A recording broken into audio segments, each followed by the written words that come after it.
Ley de Financiamiento número 1943 del 2018 por Laura Fernanda Bendaño Duque, Lina Marcela Torres Mesa y Mónica Cecilia Sánchez Aristizábal. Intenciones de su creación. Esta ley fue principalmente creada con tres motivos. El primero, corregir el desfinanciamiento del presupuesto general de la Nación para el año 2019. La segunda, la congelación de impuestos a sectores generadores de empleo. Y la tercera, la simplificación de trámites para impulsar la competitividad. Puntos claves de esta ley. Primero, llevar la tarifa del impuesto a la renta al 30% en el año 2022. Segundo, ser impuesto durante 10 años para las inversiones en el agro.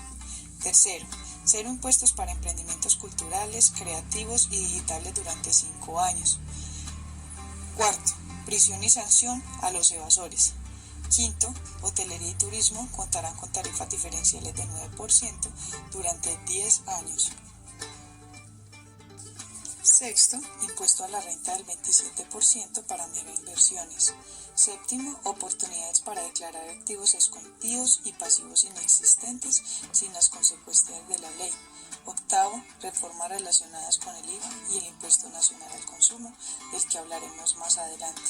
Noveno, impuesto al patrimonio. Décimo, disposiciones de renta para personas naturales. Se introduce reforma en el estatuto tributario en lo relacionado con el IVA y el impuesto nacional al consumo común.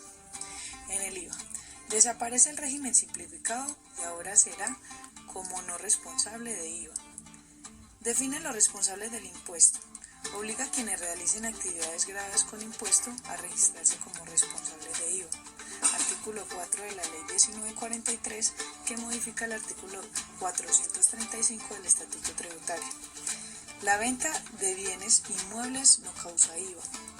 Tampoco lo causan los alimentos, vestuario, medicamentos, materiales para la construcción, bicicletas, motos, motocarros que se comercialicen en los departamentos de Amazonía, Guainía, Guaviare, Guaupés y Bichá.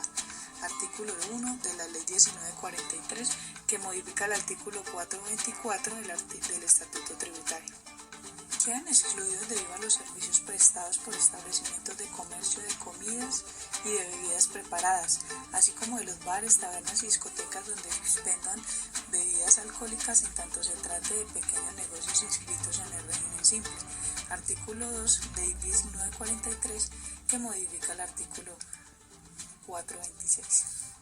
Quedan excluidos de IVA los servicios de transporte público de personas en vías terrestres, fluviales y marítimas en el interior del país y del servicio de transporte de carga pública y privado en casos marítimo, fluvial, terrestre y aéreo. La cerveza es gravada en toda la cadena de valor. En el caso de los productores e importadores de cerveza, la base gravable del impuesto sobre las ventas, IVA, estará constituida por el precio de venta menos el impuesto al consumo de cervezas.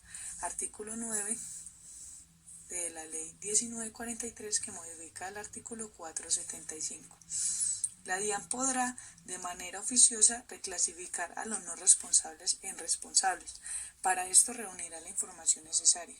Entre otros aspectos, la DIAN evaluará a quienes pagan bienes y servicios y los establecimientos de comercio. Artículo 14, Ley 1943, que modifica el artículo 508, parágrafo 1. Impuesto al consumo. Se destaca la inclusión como responsables de este impuesto a las empresas y compañías dedicadas al expendio de comidas y bebidas preparadas, así como a los bares, tabernas y discotecas inscritas en el régimen simple. Artículo 19 de la Ley 1943, que modifica el artículo 512, parágrafo 1 del Estatuto Tributario. Serán gravados con el impuesto al consumo las ventas de viviendas nuevas o usadas cuyo valor supere los 26.800 VTs. Artículo 21 de la Ley 1943, que adiciona el artículo 512, parágrafo 22 al Estatuto Tributario. No serán responsables del impuesto al consumo los restaurantes y bares en cabeza de personas naturales que tengan ingresos brutos totales inferiores a los 3.500 VTs y que tengan un solo punto de comercio. Artículo 20, Ley 1943, que modifica el artículo 512, parágrafo 13. Se propone en esta reforma cambiar la determinación cedular, reduciendo las cédulas, que constituirán la renta líquida cedular a solo 3. Rentas de trabajo, señaladas en el artículo 103 del Estatuto Tributario. Rentas de capital, que incluyen intereses, rendimientos financieros, arrendamientos, regalías y explotación a la propiedad intelectual. Rentas no laborales, todos los que no se clasifiquen en las cédulas anteriores, con excepción de los dividendos y las ganancias ocasionales que rigen según sus reglas específicas. Artículo 32, Ley 1943 del 2018, que modifica al artículo 335 del Estatuto Tributario. ¿Por qué se hundió la ley? Según la Corte, la ley fue presentada incompleta, no fue sometida a consideración de los congresistas, no cumplió con el principio de publicidad, posee vicios en el trámite en su aprobación. Problemas con la ley. De acuerdo con la sentencia 6481 del 2019 del 16 de octubre, la Ley 1948 del 2018, que es la Ley de Financiamiento para el Restablecimiento del Equilibrio del Presupuesto General, queda inhibida para decidir sobre la constitucionalidad del parágrafo tercero del artículo 50, del artículo 110, del inciso primero del artículo 114 y del inciso primero del artículo 115. Inexequible. Los artículos de la Ley 1943 del 2018, no comprendidos anteriormente por vicios de procedimiento en su formación. La declaratoria de inexequibilidad surtirá efectos a partir del 1 de enero del 2020.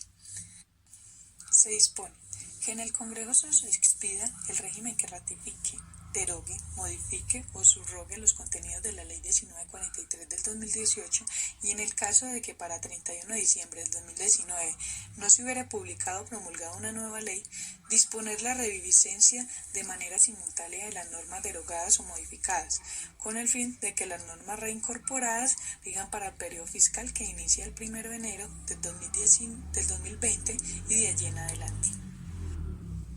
Efectos económicos, políticos y sociales.